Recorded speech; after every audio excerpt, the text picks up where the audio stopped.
Well, the Patriots are checking off needs left and right. Yesterday, they grabbed a quarterback. Earlier tonight, they grabbed a needed wide receiver. And then they finished the night off with an offensive tackle, Caedan Wallace, out of Penn State. Played on the right side, Evan. Yeah. Seems like he has some athletic promise, though. Yeah, absolutely. I think what stands out to me with him, first of all, he's got the measurables to stick a tackle, 6'5", 34-inch arms. We always care about the arm length around here. Does he have the tackle arms? And he definitely does with those 34-inch arms. And you see how he's able to keep pass rushers at his fingertips, use that arm extension, and has a very balanced and quiet lower half, which is what you want to see. You don't want to see guys out of control, losing their feet, chopping their feet, or clicking their heels, things like that. You don't see that with Caedan Wallace at all. Very smooth mover, literally, in pass protection, which I think can translate to the left side. We were just talking to Elliot Wolf, or he was talking to us, I should say, and what Elliot Wolf said at Penn State, he had Olufashanu on the left side. So there was never a reason for Penn State to flip him over to the left side in college, so he's stuck on the right side.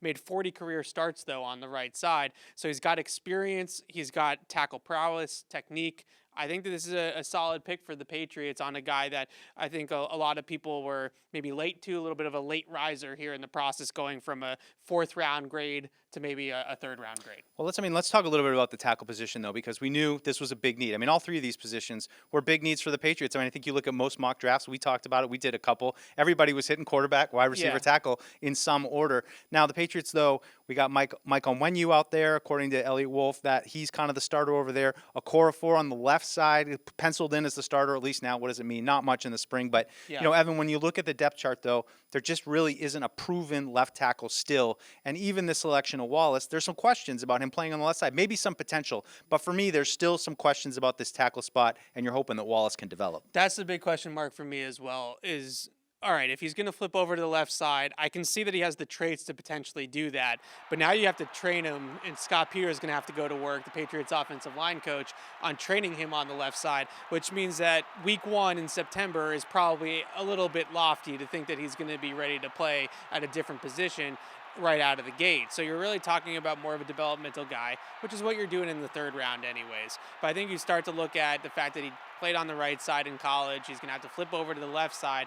And the one thing that you do see on his film a little bit is that as he gets later on in his pass set, not the initial kick. The initial kick's good, right? As he gets later on in the pass set, he has a little bit of a shorter corner.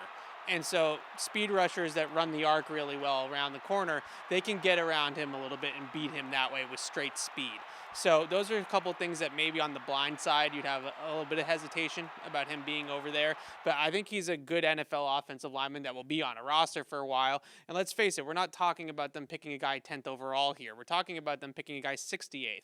So let's just see for what it is, right? Like, it's not like we're sitting here telling you that this guy's going to be the next Joe Thomas. Like, there's a reason why he went at 68 and he didn't go at 8. But at the end of the day, they needed to hit tackle. There was a run on tackles, and really, we were talking about this on our show.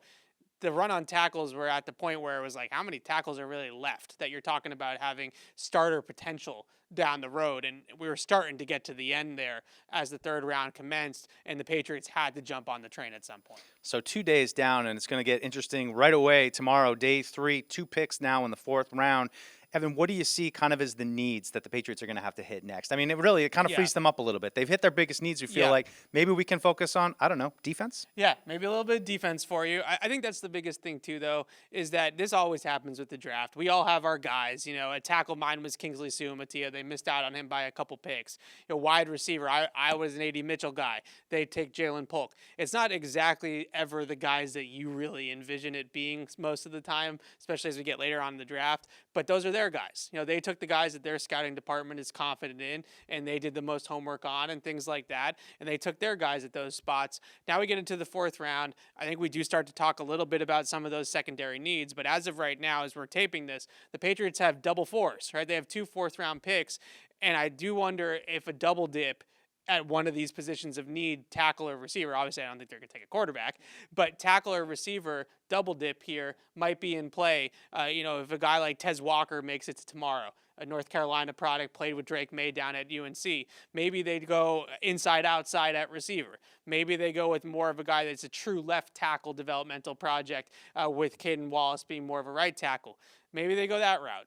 or maybe they go defense for you. That's what I was going to say. Come on. And we'll get to that. I think the biggest thing with defense that I look at in the 4th round is there's a couple guys coming in at the edge rusher position that I was really high on. One of them being Gabe Murphy from UCLA. I'm throwing out names, and they're all going to go at the end of the 3rd round, and I'm going to lose it. But the point is that there's some edge rusher depth in this class that I would say are fits for the Patriots. You know, guys that move around the front, that can rush off the edge, that can set the edge, as well as pass rush. And then you also look at corner. I think there's some developmental corners that can play press man on the outside. I'm not going to use names because then they're going to go in the draft in the 3rd round. But there's some developmental corners that can play outside corner opposite of Christian Gonzalez. Those are the 2 defensive spots I'm looking at. I'll throw one more running back. You know, I think we're just starting. I mean, there's maybe 1 or 2 running backs. I've lost track at this point. We're getting delirious, folks. It's end of day 2. We still got another day to go, though. Patriots still have a handful of picks, another chance to continue to improve the team, but you got to feel pretty good right now. They've hit their major needs, but one more day to go.